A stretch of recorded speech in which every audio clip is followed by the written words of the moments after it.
Saudara, usai Peggy Setiawan terbebas dari statusnya sebagai tersangka, kini 7 terpidana kasus pembunuhan Vina menuntut keadilan.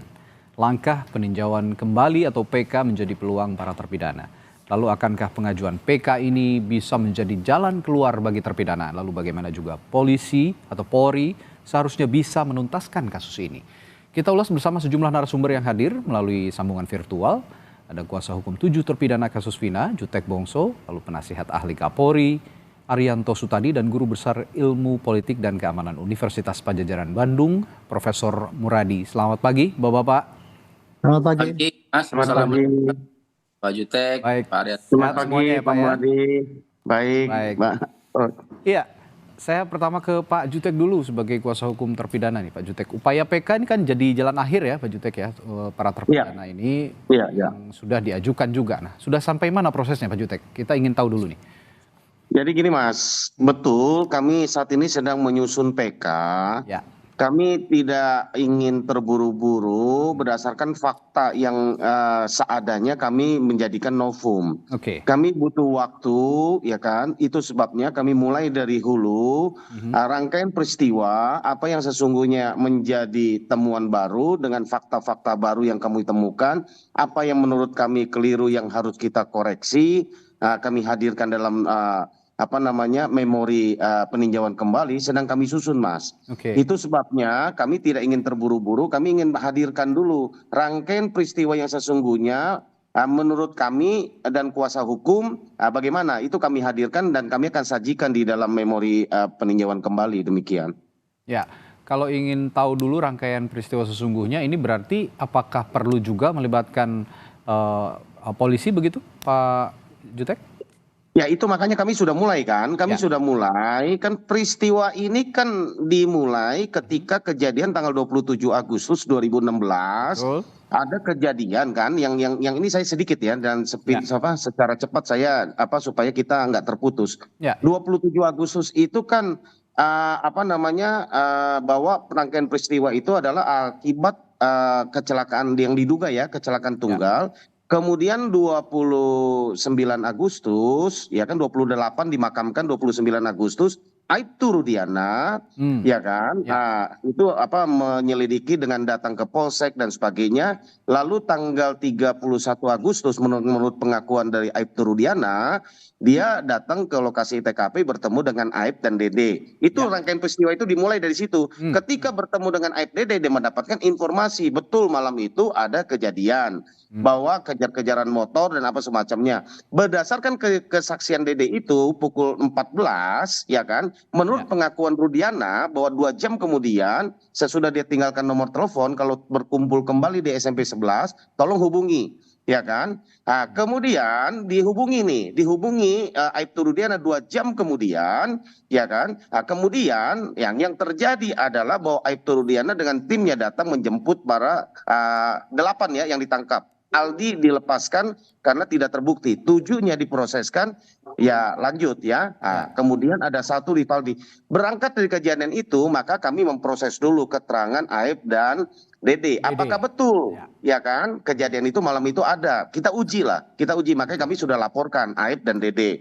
Kemudian dalam kesaksiannya untuk bahan PK, keterangan malam itu kan para terpidana mengatakan tidak ada di lokasi kejadian, mereka ada di warung Bu Nining dan menginap di rumah Pak RT. Kita uji, Pak RT katakan tidak ada menginap malam itu di situ. Itu kan kesaksian-kesaksian krusial yang sedang kami uji, ya kan? Nah, kemudian terkait dengan peran Aibtu Rudiana, ini kami lagi pelajari, kami lagi akan ambil langkah, ya kan? Apa yang kita akan lihat, karena itu berangkat peristiwa inti itu kan dari situ gitu loh, Mas. Iya. Gitu.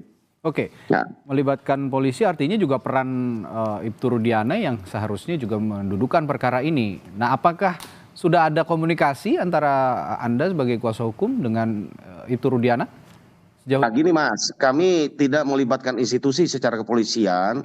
Aibtu Rudiana saat itu bertindak atas nama pribadi. Itu sebabnya dia membuat LP atas nama pribadi. Ya, karena sebagai ayah korban juga ya. Yang kami persoalkan nih Mas, yang kami persoalkan adalah bahwa Aibtu Rudiana ketika mendapatkan informasi dari Aib dan Dede, seharusnya dia membuat LP dan harusnya nih ya, dia sebagai warga negara terlepas di anggota polisi, tapi dia bukan anggota, bukan dari kewenangan, dia nggak ada sprindik dan lain. Harusnya dia melaporkan ini ke Reskrim malah yang melakukan penyidikan, entah mau penangkapan atau segala macam. Ini bukan peristiwa tertangkap tangan menurut kami, kan gitu kan, peristiwanya sudah 3 hari, tanggal 31, 4 hari bahkan, kan gitu kan, masuk ke 4 hari, gitu loh Mas. Gitu. Oke. Ya, yang dipersoalkan adalah harusnya jangan bertindak sendiri lah ya, begitu ya, apalagi menurut pengakuan terpidana mereka disiksa, dianiaya. Ini bukan salah institusi polisi menurut saya. Ya, ini oknum ya, gitu Mas, sekali lagi. Oke, baik. Gitu. Ya, kalau begitu saya tanya ke Pak Arianto juga nih, sebagai orang yang juga punya kepentingan untuk menjelaskan ini dan juga sebagai penasihat institusi Polri begitu, Pak Arianto.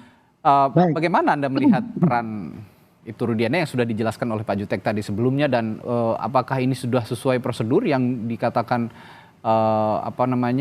melakukan penyidikan dan penyelidikan berdasarkan scientific crime investigation? Baik, jadi gini ya, saya jelaskan. Tadi apa yang disampaikan oleh Pak Jutek tadi udah betul ya. Urut-urutannya kayak gitu. Tapi mengenai Pak Rudiana itu membuat laporan itu bukan konteksnya pada tertangkap tangan. Tetapi gini ya, penyidikan yang dilakukan oleh Polri itu bisa diawali dengan adanya LP. Nah, LP itu ada 2 jenis. LP yang dibuat oleh anggota polisi yang menemui kejadian di lapangan ataupun melihat sesuatu di lapangan, itu kemudian dia laporkan sebagai temuan di lapangan bahwa ini perlu dibuat LP. Nah, LP yang kedua adalah LP yang disampaikan oleh masyarakat yang melihat kejadian, misalnya korban atau keluarga atau apa yang melaporkan pada polisi untuk dibikin LP.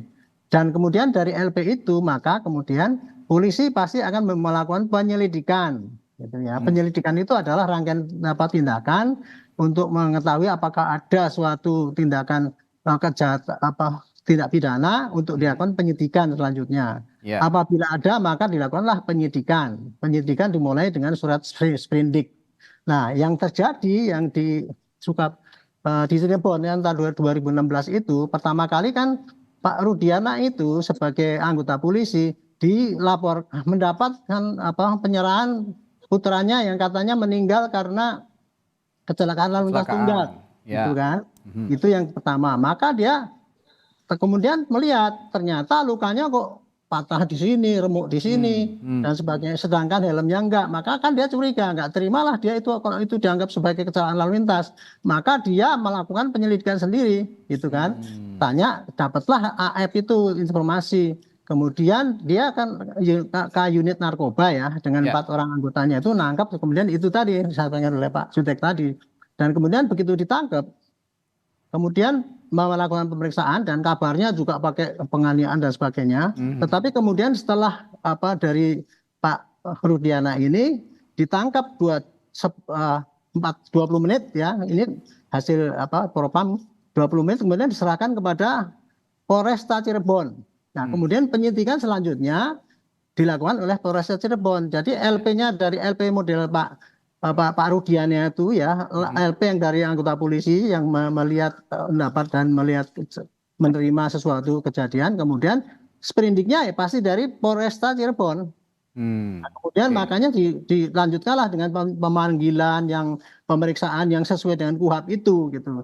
Dan Polres Cirebon waktu itu kemudian diambil alih oleh Polda kabarnya gitu. Dan kemudian berkas itu akhirnya selesai. Dan selesai dan kemudian berkas itu dikirim ke jaksa, kebetulan diterima. Berarti secara teoritis itu secara formil maupun material itu sudah cukup untuk menjadikan bahan untuk penuntutan, dan kemudian berkas itu sudah diproses lagi di persidangan. Dan oleh persidangan sudah pakai proses persidangan yang betul, artinya dalam arti hakimnya juga bukan tunggal ya gitu ya. Tiga-tiganya tidak ada dissenting opinion menyatakan hukuman kepada para terdakwa itu. Jadi secara teoritis kalau dilihat itu prosesnya kayak gini nih, ini polisi penyidik sana di Cirebon itu sudah sesuai dengan apa yang diatur dalam KUHAP dan sudah dibuktikan bahwa penyidikan sudah betul gitu kan, karena hasilnya adalah diterima oleh hakim. Adapun sekarang kan jadi ribut karena munculnya film dan kemudian apa korban pada nggak terima kan ini para terdakwa yang ditangkap itu. Kemudian melakukan penyidikan ulang di lapangan gitu. Sejak semula saya mengatakan ya, kalau kasus kayak gini ini ya untuk mengkoreksi itu hanya pakai apa PK gitu. Itulah dalam PK yang ditempuh. Jangan kemudian cari tim pencari fakta, audit investigasi. Kalau secara teoritis itu audit investigasi yang dilakukan oleh penyidik itu tadi sudah benar. Makanya itu carilah nanti pencari fakta ataupun apa. Kalau sudah ada PK ini, kalau PK ini kemudian diterima dan kemudian dinyatakan putusan itu salah semua, nah, barulah dimulai sidik ulang. Polisi memang harus melakukan penyidikan ulang. Itu kira-kira gitu jalan. Artinya prosedurnya begini, Pak Arianto, PK diterima dulu. Nanti setelah itu polisi bergerak ketika PK memerintahkan ada audit investigasi, begitu ya? Betul, itu dianggap yang dulu itu batal kan gitu. Itu proses hukum di Indonesia itu kayak gitu jalannya gitu. Jadi, tapi kalau tadi dikatakan Pak Jutek bahwa Ibtu Rudiana ini bertindak sendiri pada awalnya, apakah itu juga sudah sesuai prosedur, Pak Arianto? Tinggal bertindaknya. Bertindaknya ya dia menangkap itu kemudian dia membawa itu keliru, itu tidak sesuai dengan KUHP gitu. Tapi dia sebagai seorang polisi yang kemudian melihat dan ingin mencari informasi itu boleh, karena dapat informasi itu kemudian dia bikin LP gitu Pak. Gitu. Kekeliruan dia adalah menangkap kemudian membawa kemudian memeriksa, apalagi dengan kekerasan itu jelas dia keliru. Melanggar kode etik. Di situ ya. Ya, di situ ya. Ya, kekeliruan itu yang akhirnya juga jadi bahan pertanyaan dan juga bahan yang parah kan gara-gara dia berbuat gitu. Betul. Rumusnya adalah karena anaknya mati, kemudian wafat, kemudian dia marah, kemudian mencari tersangka yang sebetulnya bukan tersangka, dia gebukin suruh ngaku dan merekayasa pengadilan sehingga semua dihukum. Kan yang rumus yang berkembang kayak gitu. Padahal yang terjadi itu gara-gara dia mungkin karena emosi juga ya, salah tangkap dan sebagainya, itu akhirnya ada rumus yang lapangan jadi kayak gitu. Ada unsur subjektivitas juga pada saat itu ketika itu dicurigain. Dulu kan malah kapangan tuh. Dia kan narkoba. Kenapa kok bisa ngurus itu? Ya gitu yang. Dan itu yang perlu dievaluasi sepertinya Pak Arianto ya. Memang awalnya tidak bisa seperti itu. Nah, saya ke Pak Muradi, Prof Muradi. Prof, kalau dengan tindak tanduk Ibtu Rudiana yang begitu awalnya dan akhirnya menimbulkan sedikit kekesalan publik akhirnya begitu. Kenapa disayangkan ya? Kenapa memang meskipun Ibtu Rudiana juga seorang ayah dari korban gitu, seharusnya kan tidak bertindak sendiri. Nah, di sisi lain juga kita ketahui bahwa baru-baru ini ada status hukum yang akhirnya dicabut begitu ya dari Peggy Setiawan. Ini artinya ada pola penyelidikan dari kepolisian perlu dievaluasi. Bagaimana pandangan Anda soal ini, Prof Muradi? Baik, Mas. Yang pertama, saya ingin memisahkan dulu ya kasus Peggy dengan 7 orang ini, supaya kemudian kita clear. Karena Peggy itu problem yang belakangan ya. Jadi saya bicara soal Peggy-nya nanti. Tapi yang kemudian bagaimana kemudian tindak tanduk Ibtu Rudiana, memang kalau bicara soal subjektivitas pasti. Jangankan bapaknya polisi ya, yang bapak biasa aja anaknya dianiaya bahkan betul. Tinggal dunia itu pasti marahnya luar biasa. Jadi memang ada satu dinamika yang saya kira perlu diluruskan, bahwa proses ini ada satu yang Pak Arianto ya, Pak Jutek, yang saya kira beliau tidak dalam oposisi objektif. Ya tadi misalnya dia kadit narkoba, urusannya apa misalnya dengan konteks meninggalnya anaknya dalam konteks kekerasan, kecelakaan dan sebagainya. Itu poin pertama itu. Nah yang kedua, ketika proses itu dilangsungkan, saya kira ada satu hierarki yang memang tidak bisa saya nyebutnya sense of membership ya, sesuatu yang kemudian merasa bahwa karena ini anaknya polisi, kemudian dilaporkan oleh polisi, kemudian oleh teman-teman penyidik juga dilakukan proses yang sebenarnya ada pada tahapan yang tidak cukup clear. Walaupun tadi saya setuju dengan Pak Arianto bahwa berkasnya normatif nih, masuk P21, kemudian diambil Polda, P21, kemudian dia disidang dan akhirnya kemudian diputuskan. Nah poin ini yang saya kira perlu dilihat, bahwa proses itu yang kemudian publik merasa bahwa kalau misalnya kita berandai-andai ya, kalau misalnya kemarin Peggy Setiawan tidak buru-buru saja ditetapkan, mungkin ceritanya berbeda Pak Arianto, Pak Jutek ya. Beda ceritanya ini pasti. kan ada dipisahkan dua hal berbeda. Nah, tapi konteks ini yang saya kira kita nggak bisa mengatakan bahwa dalam proses penyidikannya itu ada sesuatu yang tidak dilalui dengan normal ya. Artinya memang kemudian kita akan bilang bahwa ini ketika kasus kemarin Peggy, maka imbasnya bukan cuma Dirkrim plus kemudian penyidiknya di Polda saat ini ya.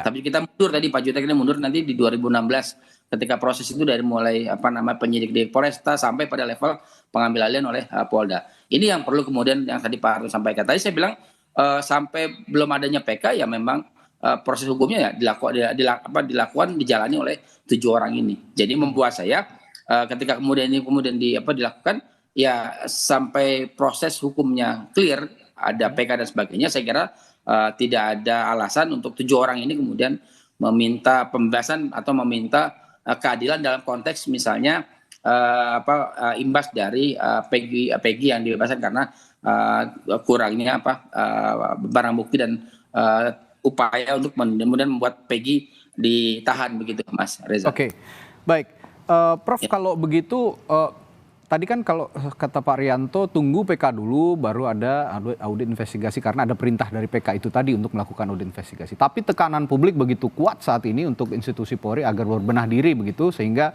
dituntut juga lebih cepat lebih baik melakukan audit investigasi. Apakah itu memungkinkan, Prof? Jika dalam situasi seperti ini? Peggy-nya bisa, Peggy Setiawannya ya. Yang kemarin itu memungkinkan. Tapi yang itu dalam konteks Peggy berarti ya? Ya, dia terikat dengan keputusan pengadilan. Artinya seperti yang Pak Rianto sampaikan, perlu ada proses pengadilan yang kemudian meninjau kembali, kan itu ya, keputusan yang sudah ada. Jadi kalau yang kemudian diproses secara etik maupun secara tanda kutip bahkan sampai pada level misalnya dianggap lalai ya, itu kemudian ya teman-teman Dirkrim dan penyidik di Polda yang melakukan penyersangan terhadap Peggy Setiawan. Karena pengadilan sudah memutuskan bahwa terjadi ketidakbenaran ya dalam upaya penangkapan dan penersangan Peggy. Itu di situ poinnya, Mas Reza. Jadi yang 7 itu nanti setelah kemudian proses Mas Jutek dan teman-temannya untuk melakukan PK, dan itu kemudian akan kita lihat apakah proses itu kemudian pada akhirnya meminta polisi untuk melakukan investigasi ulang berkaitan dengan penyelesaian penuntutan perkara yang 7 orang plus 8 ya yang Sakal Tata yang kemudian sudah dibebaskan begitu. Oke, ini kita harus pisahkan dulu berarti ya.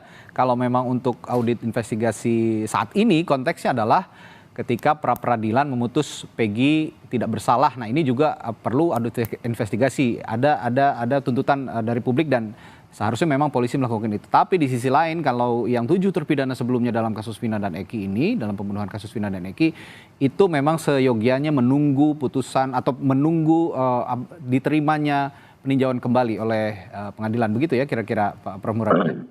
Yes, begitu. Baik, saya kembali ke Pak Jutek. Pak Jutek, kalau begitu Anda melihat kan sebagai klien Anda 7 terpidana ini untuk bisa diterima PK-nya sejauh ini, Anda optimistis kansnya dapat terbuka dengan lebar? Ya, optimis lah Mas, kami sangat terbuka karena kami melihat sesudah 1,5 bulan kami mendalami ini ya, sampai pagi ini pun saya terus membaca berkasnya oleh karena tebalnya luar biasa, ya kan. Kami terus menemukan hal-hal baru ya kan, yang menurut saya ini kan ya kalau seperti yang disampaikan Prof Muradi dan juga Mas Arianto ya kan, kalau itu betul awal itu dilakukan misalnya Pak Rudiana itu menginformasikan dan memproses itu semuanya reskrim, saya pikir pasti tidak ada kecurigaan ini. Ya, unsur subjektif yang lain kami lihat banyak lah. Nanti ini kan bahayanya pendidikan untuk masyarakat. Jadi kebetulan saja Aibtu Rudiana seorang anggota polisi. Kalau kita yang masyarakat umum ini, apakah boleh kita tahu satu peristiwa kita lakukan penangkapan sendiri, kita interogasi sendiri, kita siksa, baru kita serahkan ke polisi? Itu kan pertanyaan. Ya kan, kedudukannya sama. Ini yang kami mau luruskan. Kami tidak koreksi yang terjadi Peggy saat ini ya. Yang kami koreksi adalah tahun 2016 lalu. Itu menurut saya dasar putusan Peggy yang sekarang pun adalah yaitu kan bahwa mereka belum pernah diperiksa, belum kok bisa masuk DPO dan sebagainya, sehingga penetapannya tidak sah. Menurut kami kalau prosesnya sudah diawali dengan proses yang menurut kami tidak benar, harusnya batal demi hukum menurut kami ya, gitu loh, kan gitu. Ini kan novum gitu loh, kan gitu. Itu novum Gitu, yang, Mas. itu berarti Iya, ya, itu salah satu novum yang saat ini menjadi dasar pengajuan PK berarti ya Pak Jutek ya? Iya, banyak yang kami dapatkan, mungkin ini salah satunya proses. Makanya kami lagi mempertimbangkan untuk mengambil langkah hukum supaya ini terbuka objektif. Aibtu Rudiana itu memberikan keterangan, kami lagi pertimbangkan. Banyak opsi, ya kan? Banyak opsi dan banyak ini yang kami akan lakukan. Artinya untuk bukan mengoreksi secara lembaga ya, bukan. Tapi sekali lagi, ini kita harus akui ini sudah diuji di jaksa, diterima P21, sudah diuji di pengadilan 3 tingkat nih, sampai kasasi. Ya kan, bahwa ini kesalahan bukan, kalaupun ada kesalahan di penyidik harusnya dikoreksi di jaksa, dikoreksi di pengadilan. Ini sampai ke Inkra, MA, ini ada apa gitu kan? Bahkan prosesnya ini menurut kami janggal ya. Nah, dari BAP yang kami baca, dari pertimbangan hakim putusan 04 yang sedang saya baca sekarang, ya kan? Menurut saya banyak yang janggal. Ya, Mas Arianto tahu lah, Mas, yang ditangkap itu 8 orang. Bagaimana ditangkap itu jam 16, 18.30 di dalam petikan putusan dan di BAP, ya kan sudah diserahkan ke Polres. Ya kan, kami kan dengar dari versi klien kami pada 7 terpidana. Itu aja lah, makasih. Oke, Pak Arianto, Anda punya respons terhadap apa yang diutarakan Pak Jutek tadi, bahwa ini benar-benar janggal sebenarnya dari awal, itu sudah terlalu sangat obvious sekali, sangat jelas sekali. Bagaimana respons Anda, Pak Arianto? Ya, justru karena banyaknya kejanggalan yang diklaim oleh para kuasa hukum yang tersangka, kemudian siapapun saksi yang bermunculan belakang ini. Justru itulah yang dulu itu saya nyarankan masukkan aja di dalam PK. Oke. Dasar-dasar untuk, jadi saya itu bukan keberatan, justru saya yang pertama kali dulu ngusulkan PK dulu. Iya, kepada di TV saya ngomong gitu ya.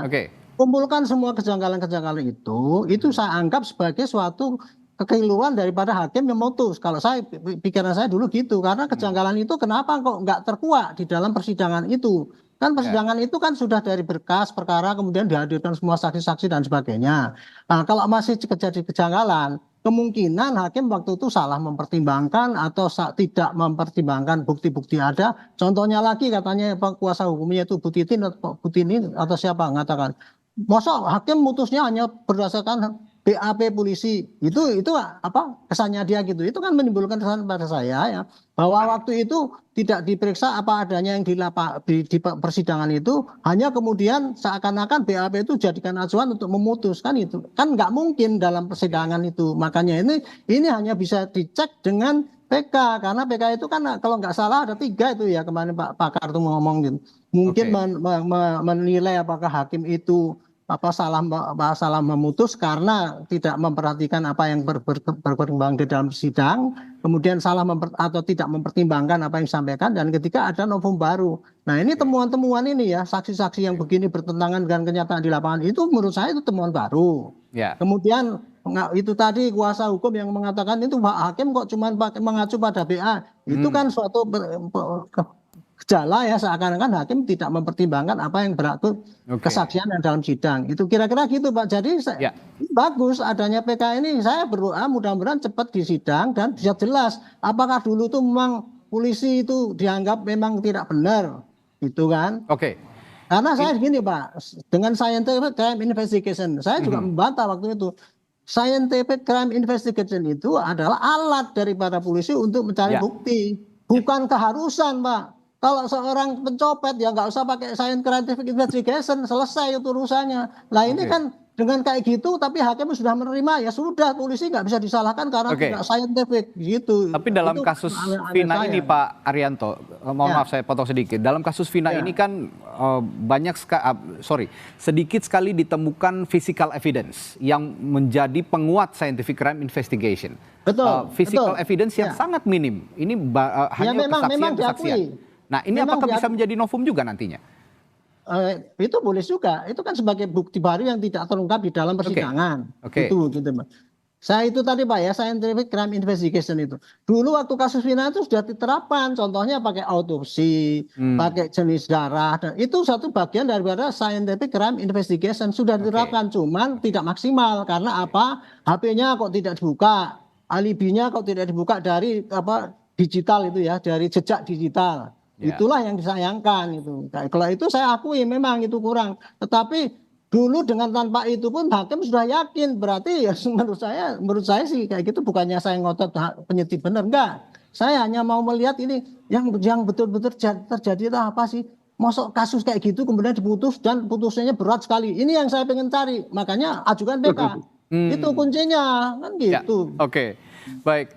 Prof Muradi, ini selain PK yang saat ini diajukan begitu ya, tapi ada juga PR Polri lainnya dalam kasus ini, yakni putusan pengadilan tahun 2017 yang menetapkan 3 orang masuk dalam daftar pencarian orang, yang terbukti kemarin Peggy Setiawan ini yang dinyatakan sebelumnya sebagai DPO tidak terbukti sama sekali bahwa itu adalah Peggy alias Peron. Nah, secara paralel, secara simultan begitu PK berlangsung, polisi mencari tetap DPO yang ditetapkan oleh pengadilan 3 orang. Apakah ini juga perlu diupayakan untuk terus ditekan agar 3 orang ini bisa dapat ditemukan dan dipublikasikan oleh pihak kepolisian? Tapi jangan dijawab dulu ya, Prof Muradi. Setelah jeda akan dijawab oleh Prof Muradi di Sapa Indonesia Pagi. Tetaplah bersama kami.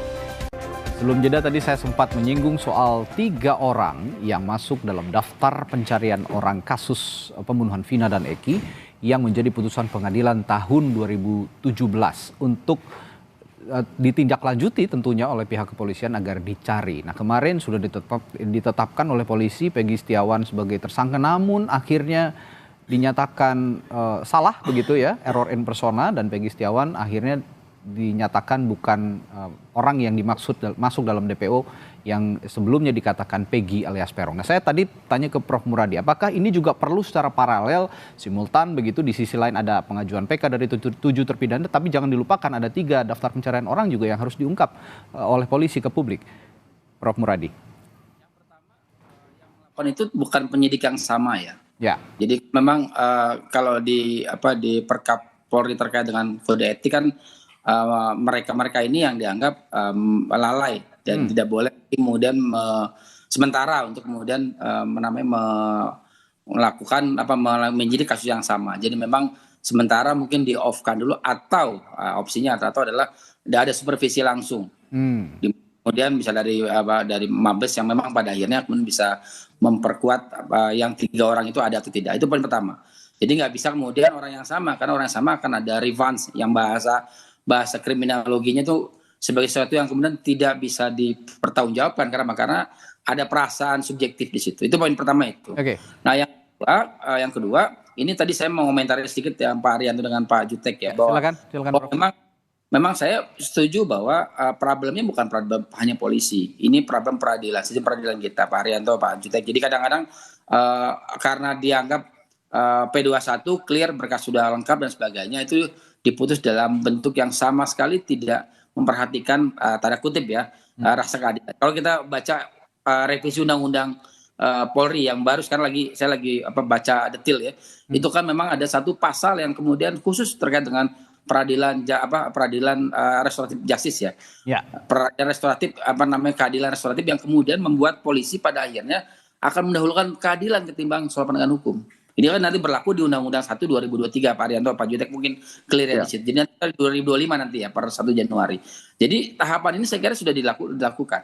Konteks ini yang saya kira kemudian tidak boleh lagi ada penyidik Polri yang kemudian gegabah mengutus 3 orang tadi dan sebagainya. Apalagi misalnya ternyata 3 orang ini fiktif. Nah, pengertian fiktif itu kan bukan di pengadilan, tapi berdasarkan pada apa yang dilakukan oleh polisi selama antara 2017 sampai 2024. Oh, ternyata fiktifnya hanya ada 1, namanya Peggy. Dan itu pun juga salah.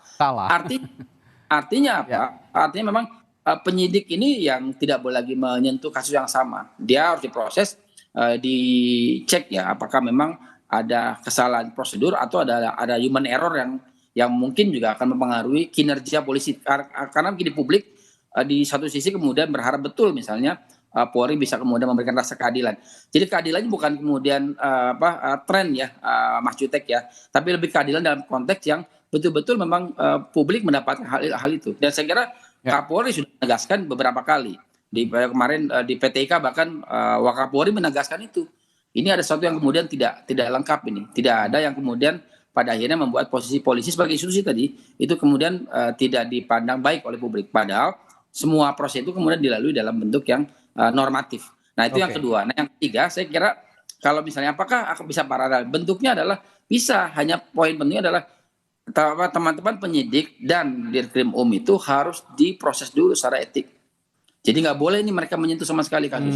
Kalau tidak, ini akan ada subjektivitas lagi. Ada upaya untuk melakukan tindakan yang sebenarnya malah memperrumit proses pada tahapan itu. Karena memang pada kasus tertentu, misalnya pengadilan memutus 3 orang ada DPO, ternyata itu adalah tanda kutip ya rekaan yang kemudian sama sekali tidak ada. Nah kalau itu dilakukan maka kemudian harus diputus lagi. Mungkin nanti dengan Pak Jutek maksudnya Pak bisa kemudian mengajukan juga apakah 3 orang itu ada atau tidak. Kalau ternyata ada, ya kemudian kewenangan Polri, kewajiban Polri untuk memutuskan mencari 3 orang itu. Atau memang pada akhirnya itu hanya bentuk dari bukan rekayasa fiktif saja. Seolah ada padahal sebenarnya tidak punya kecenderungan figur yang ada yang memang akan dicari dalam bentuk pelaku di luar yang 8 orang itu gitu, Mas Reza. Ya, saya kembali ke peran Ibtu Rudiana nih, Prof. Muradi, dan juga kasus yang sebenarnya kalau banyak pihak melihat sebenarnya ini simpel, mudah tuh, tapi seolah-olah menjadi rumit begitu kan, seolah-olah menjadi rumit karena banyak sekali puzzle-puzzle yang tidak diungkap begitu ya, teka-teki yang tidak diungkap. Lalu juga ada Ibtu Rudiana yang saat ini sebetulnya diperlukan begitu kehadirannya di hadapan publik memberikan keterangan bagaimana duduk perkara ini awalnya, tapi belum muncul juga ke publik di tengah upaya PK yang sedang dijalankan oleh 7 terpidana. Nah, Anda melihat apakah ini juga ada upaya sejumlah fakta ditutup oleh pihak kepolisian atau bagaimana? Ya pertanyaan yang saya harus yang kita jawab bareng-bareng ya. Apa sih yang diinginkan polisi dalam kasus ini? Saya kira nggak ada yang dipertaruhkan. Ini jauh lebih, menurut saya jauh lebih simpel Pak Arianto, Pak Majutek ya. Dari kasus misalnya Ferry Sambo dan juga Teddy Minahasa. Jauh lebih simpel ini. Nah masalahnya adalah kalau kemudian itu terus itu apa yang rugi kita lembaga. Saya selalu bilang bahwa mungkin Pak Arianto kita sering balik diskusi. Kalau ada 1-2 orang oknum yang kemudian punya salah, ya jangan lembaganya yang kemudian diajak diseret-seret. Lembaganya tetap berdaya, tetap eksis. Nah, tinggal kemudian bagaimana kemudian caranya tadi ada 2 hal. Pertama, orang-orang yang kemudian terlibat tadi saya sebut tadi udah yang teman-teman dari dan penyidik ya di Polda Metro, Polda Jabar itu harus diproses secara etik dulu. Bahwa nanti bersalah atau enggak nanti teman-teman di Propam yang akan memutuskan. Yang kedua, kalaupun ada proses penyidikan baru, maka kemudian itu ada orang baru. Dan atau misalnya ada supervisi langsung dari Mabes Polri. Nah, yang ketiga, saya kira poin penting yang kemudian dilakukan adalah yang memang pada akhirnya dihadirkan Ibtu Rudiana ini untuk kemudian bersama-sama mendudukkan. Kalau ternyata memang ada salah di Ibtu Rudiana dan kemudian beberapa oknum lainnya, itu saja yang dilokalisir. Itu yang kemudian kita proses sekarang, Pak. Jangan sampai lembaganya malah kemudian terseret dalam situasi yang sebenarnya kasusnya simpel, bukan kasus yang besar yang memang membuat orang kemudian pada akhirnya heboh sedunia ini kan, se-Indonesia kan gara-gara film, gara-gara kemudian ternyata ada mekanisme yang tidak dilalui dengan baik. Ya, ini sangat sederhana sebenarnya kasusnya. Saya sepakat dibandingkan kasus Ferry Sambo misalnya, ini sangat simpel sebenarnya untuk diselesaikan. Nah, mengacu dari pernyataan atau keterangan dari Prof. Muradi tadi, saya kembali ke Pak Jutek. Pak Jutek, kalau melihat kasus ini sesederhana itu kalau tadi Prof. Muradi bilang gitu ya, dan yang dipertaruhkan lembaga polisi kalau memang tidak mau mengungkap oknum begitu. Nah, Anda melihat posisi seperti ini, itu Rudiana yang belum juga muncul ke publik, apakah juga Anda melihat ada fakta yang saat ini sejauh ini disembunyikan oleh pihak kepolisian? Saya setuju ya Mas, bahwa apa yang disampaikan oleh Prof. Muradi ya, bahwa ini jangan kesalahan 1 oknum, 2 oknum, ini lembaga dikorbankan. Institusi, ya, menghancurkan institusi. Ini kami tidak melihat arah sana. Ini sampai ke pengadilan pun tadi sudah berulang-ulang saya katakan. Ini kita koreksi bersama-sama, ya kan? Ada yang menurut kami ada yang perlu kita sama-sama perbaiki. Ini yang saya mau sampaikan Mas, bahwa menyangkut yang 3 DPO dan peran Rudiana, ya menurut kami sesudah kami masuk ke dalam ya, lalu kami mendapatkan informasi versi versi dari klien kami, versi kami baca dan juga kami dengar, sampai kapanpun menurut saya DPO itu nggak akan ada, ya kan? Ya. Kenapa saya sampaikan? Karena itu kan ya yang diperiksa menurut di dalam pengakuan Rudiana itu kan hanya Sudirman sama Jaya, ya kan? Di dalam keterangan yang kami dapat, semua 11 tersangka itu adalah hasil karangan dari Sudirman, ya kan? Hasil karangan dari Sudirman dia sebut satu demi satu. Siapa itu Sudirman? Sudirman itu adalah yang tamat SD 17 tahun. Yang IQ-nya sudah dites di bawah 4, ya kan? Dan ini menurut kami itu berulang-ulang di persidangan pun sudah diajukan untuk dilakukan tes kejiwaan, tes kemampuan. Apakah dia mampu cakap di dalam melakukan perbuatan hukum, kan gitu. Dia sebut nih karena akibat ada tekanan psikis dan juga fisik saat itu, kan gitu kan. Dia sebutlah nama-nama yang ada di otak dia menurut pengakuan para terpidana. Terseretlah semua ini orang, kan gitu kan.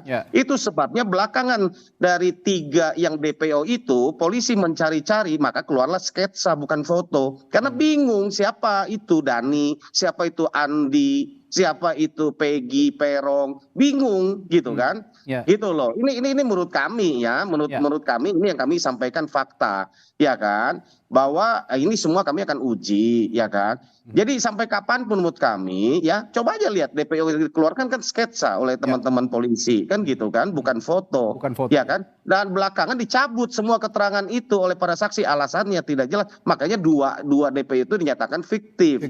Kalau fiktif kembali lagi, ini dugaan 340 bersama-sama. Pertanyaan kami yang pertama 340, kapan mereka merencanakannya, di mana, itu aja belum terjawab karena ada saling tidak kenal.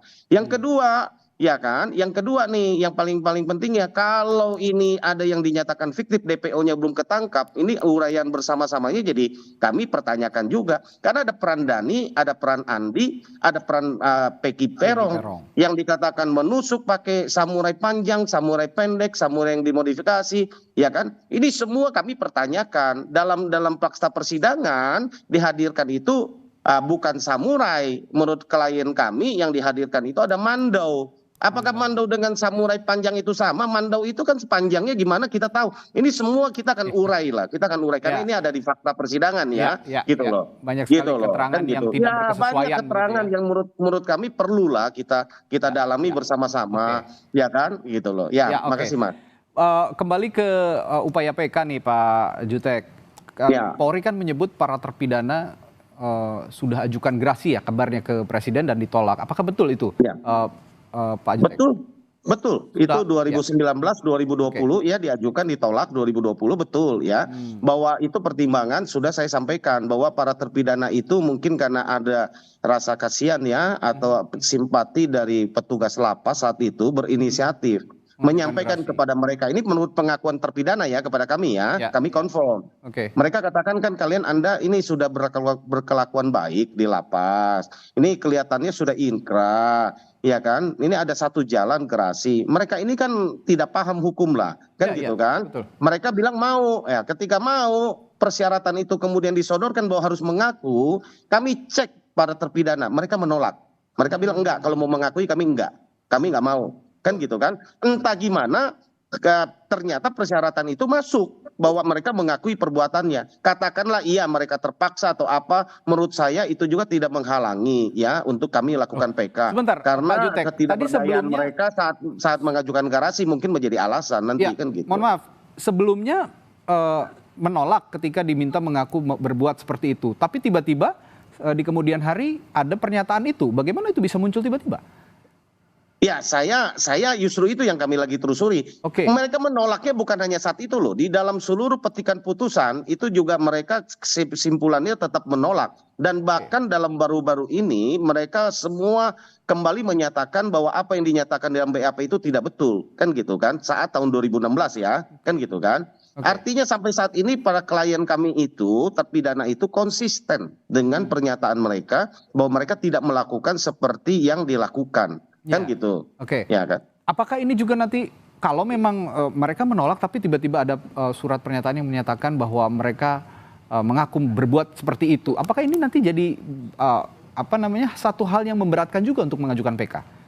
Ya enggak lah Mas, kan kami bisa uraikan bahwa ini kan mungkin ketidaktahuan mereka dan apa semacam, kami Ini bisa didampingi urai terus lah. artinya ya berarti ya? Iya, kami dampingi, kami lagi cek juga mana proses PK-nya kan kami belum dapat nih, kami akan coba cek dulu apakah asli tanda tangannya betul mereka, kami kan akan confirm nanti kan gitu, ya gitu. Ini yang perlu dipastikan supaya upaya PK jangan sampai terhambat dengan adanya fakta-fakta kan novum kan banyak Mas, kami temukan itu puluh novum ya. Jadi menurut kami ini hal yang tidak prinsip lah menurut kami ya. Walaupun nggak ada aturan bahwa orang sudah gerasi minta gerasi lalu tidak boleh PK ya. Itu di dalam jurisprudensi juga ada kok. Cari aja di Google itu banyak kok ya kan gitu kan, ada lah, bukan banyak ya, ada ya gitu. Ya diperbolehkan dan tidak ada larangan sebenarnya kan gitu kan. Ya kita uji lah, namanya juga kita mohon kan gitu loh. Nah puluhan novum ini yang kemudian jadi penguat nanti ya para terpidana ini. Betul. Kan ironis buat kami ingin menegakkan keadilan Mas ya, bahwa betul-betul ironis kalau mereka ini mendekam seumur hidup ya, itu artinya akan sampai mati di penjara mereka menjalani pidana ini kalau tidak kita bantu kalau betul bukan perbuatan mereka, di mana kemanusiaan kita, ya kan gitu loh. Itu aja sebenarnya kita ingin koreksi bersama-sama. Kalau betul mereka perlakunya ya kami nggak akan lah, kami diam. Kami menerima ini kan, kami juga melihat apa yang dirangkai cerita dengan bukti, dengan fakta apa yang terjadi. Ya kami ini baru 1,5 bulan lah ya mendalami, dan Pradi ini mengirim tim ini kan pengacara 100 lebih nih untuk menangani kasus ini gitu kan. Ya saya selaku salah satu koordinator di dalam tim hukum ini oleh Dewan Pimpinan Nasional Pradi ya, ditugaskan oleh Ketua Umum Pak Profesor Otto Hasibuan ya kepada kami. Ini tentu kami serius menangani, oleh karena salah satu keberadaan kami di dalam organisasi advokat ini adalah kami ingin mengembalikan marwah penegakan hukum itu, kita koreksi sama-sama. Karena selama ini kalau advokat salah juga kami koreksi kok sama-sama gitu loh kan gitu. Oke, masing-masing terakhir ke Pak Arianto, juga nanti juga akan ke Prof. Muradi. Saya ke Pak Arianto dulu. Lalu Anda melihat sendiri dari upaya PK yang diajukan para terpidana ini, kansnya sangat tinggi untuk bisa diterima, Pak Arianto, sejauh ini menurut Anda? Mohon maaf kalau ini saya nggak bisa jawab, karena itu saya nggak pernah berpengalaman jadi hakim, Pak. Dan saya tidak bilang bagaimana itu. Tetapi saya dari dulu itu Pak ya, saya mendorong, karena gini ya Pak, tadi yang disampaikan oleh Pak Jutek itu tadi ya, kan jelas beliau menggambarkan bagaimana jalannya persidangan kan gitu kan. Kan kelihatannya kan kok janggal banget kok, hakim kok tidak mempertimbangkan yang kayak gitu. Seakan-akan dan tanda petik ya kalau penerimaan saya, kok hakim nggak pakai logika pembuktian. Itu aja kalau langsung diterima gitu aja. Itu kan kayak ini yang terjadi seakan-akan seperti itu ya Pak ya. Makanya maka saya mendorong ini, tolong ajukannya ke PK bahwa hakim tidak mempertimbangkan ini dan sebagainya. Ribuan tadi, 100 pengacara mungkin masing-masing punya argumentasi. Kumpulkan aja, jadikan satu PK setebal 10 cm atau 1 meter tebelnya tuh, majukan aja Pak itu supaya dibaca oleh hakim semua itu. Saya ini cuma pengen gitu aja Pak. Nah kemudian ini beralih kepada penafsiran Pak. Pak Rudi itu ya, diakui salah apa tidak? Kalau bagi saya Pak Rudi itu salah apabila nanti ternyata PK-nya itu tidak diterima, barulah itu salah, dan kemudian dia perlu dilakukan kode etik lah, kalau perlu dipecat dan sebagainya, karena dia salahnya besar gitu. Tapi sekarang kan belum gitu, makanya ini tunggu PK-nya diterima dulu kepada ya. itu PK-nya diterima, baru kita bisa melakukan audit investigasi. DPO itu tadi 3 orang itu kan dibilang fiktif gitu Pak. Itu kan tapi putusan itu kan putusan masih inkrah dan sekarang belum dibatalkan. Ya kita mesti tetap mengacu kepada itu kan. Itulah intinya gitu Pak. Jadi PK ini saya senang Pak, karena menuju kepada kecerahan. Enggak debat-debat di sini masing-masing menafsirkan sendiri sehingga rakyat jadi bingung. Mudah-mudahan cepat selesai Pak, dan entah diterima entah tidak, nanti tolong masyarakat juga bisa melihat segitulah mutu dari peradilan kita di Indonesia di mata masyarakat, saya kira itu Pak. Ya, yang penting berproses dulu PK-nya, nanti secara proses hukum. Ya, pembuktian yang terang benderang akan terlihat setelah PK diterima, dan proses etik juga bisa secara paralel dilakukan terhadap oknum-oknum yang diduga melakukan kesalahan prosedur dalam kasus pembunuhan Vina dan Eki, begitu kira-kira. Terakhir Prof. Muradi, secara keseluruhan selain PK begitu ya, khusus untuk kasus pembunuhan Vina dan Eki ini, saya ingin bertanya, bagaimana Polri seharusnya bersikap dan berbenah dalam menghadapi jika memang ada kasus-kasus serupa di kemudian hari? Ya, saya 3 hal dulu, Mas. Pertama, ini PK jalan, monggo silakan Pak Jutek ya. Tapi teman-teman Polri harus bisa meyakinkan publik dengan memproses etik, Pak. Teman-teman yang kemarin masalah menangkap Peggy. Jadi Dirkrimum, kemudian penyidik dan sebagainya. Itu harus masalah trust dulu ya.